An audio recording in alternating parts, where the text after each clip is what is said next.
Sir. வணக்கம். நான் Nikhil Murugan, cinema PRO. Veerasekar makeup artist, hair stylist, இது மாதிரி பல்வேறு முகங்கள் இருக்குது அவருக்கு.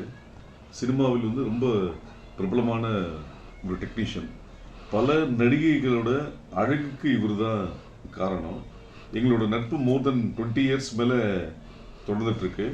இவர் வந்து ரொம்ப வருஷமாக வந்து எனக்கு வந்து ஹேர் ஸ்டைலிங் பண்ணணும், உங்களை நான் வேறு மாதிரி காமிக்கிறேன்னு மாதிரி பல வாட்டி கேட்டிருக்காரு. நீங்கள் எங்கே சொல்கிறீங்களோ அங்கே நான் வரேன்னு சொல்லிட்டு பல வாட்டி சொல்லியிருக்காரு. ஒரு அன்பு கட்டளையிட்டிருக்காரு. நான் யோசித்த ஒரு விஷயம் என்னென்னா, ஒரு பொதுவாக நம்ம வந்து ஆத்மார்த்தமாக நம்ம வந்து பெருமாளை கும்பிடணுன்னா நம்ம திருப்பதிக்கு போகணும். ரொம்ப அவசரமாக இருக்கிற சூழ்நிலையில் கொடுக்கலன்னா நம்ம வெங்கடாநாயகர் கோயிலில் பெருமாள் கோயிலுக்கு போகலாம். ஆனால் ஆத்மார்த்தமாக போனால் திருப்பதிக்கு போகணும்னு சொல்லுவாங்க பெரியவங்க.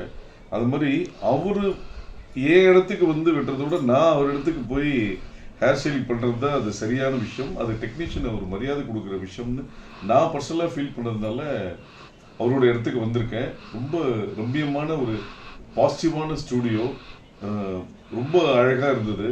பூந்துமல்லியில் வச்சுருக்காரு, ரொம்ப அழகாக இருந்தது. ஆம்பியன்ஸ்லேருந்து எல்லாமே அழகாக இருந்தது. சுற்றி வர அவர் உழைப்புக்கு கிடைத்த மரியாதையாக பல ஷீல்டுகள், பல புகைப்படங்கள் எல்லாமே இருக்குது. அதாவது நம்மளோட பின்னணி கலைஞர்களை வந்து முன்னணியில் வந்து அழகாக காமிக்கிறது இவர் தான். சரி, பொதுவாக வந்து இந்த மார்கழி சீசன் கச்சேரியில் என்ன சொல்லுவாங்கன்னா, சிங்கர்ஸ் நல்லா பாடினாலும் பக்கவாத்தியம் வந்து ரொம்ப பிரமாதமாக இருந்தது. இந்த மிருதங்கம், சித்தார், தம்புரா எல்லாமே ரொம்ப நல்லா இருந்தது, பக்கவாத்தியம் ரொம்ப நல்லா இருந்ததுன்னு. அது மாதிரி இவர் பின்புலத்தில் இருக்கவர். இவர் நான் பக்கவாத்தியம் சொல்ல மாட்டேன், இவர் பண்ணுறது வந்து பக்கா வாத்தியம்னு சொல்லுவேன்.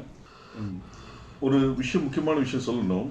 நம்ம முகம் வந்து எல்லாருமே வந்து ஒரு மலர்ச்சியாக சிரிக்கணும், எப்பவுமே சிரிச்ச முகமாக இருக்கணும் அப்படின்வாங்க. ஏன்னா பொதுவாக நம்ம முகத்தை நம்மளோட மற்றவங்க தான் அதிக நேரம் பார்க்குறாங்க.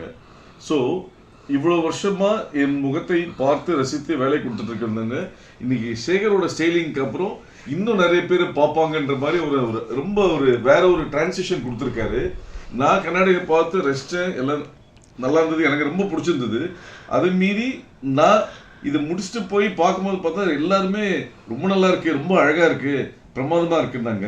ஸோ அது வந்து வெற்றிக்கு காரணம், அந்த கிரெடிட்டுக்கு காரணம் சேகர் தான். அவர் மென்மேலும் வளர, இன்னும் நிறைய பேர் அழகுபடுத்த என்னோட வாழ்த்துக்கள். அனைவருக்கும் இனிய பொங்கல் நல்வாழ்த்துக்கள். நன்றி, வணக்கம்.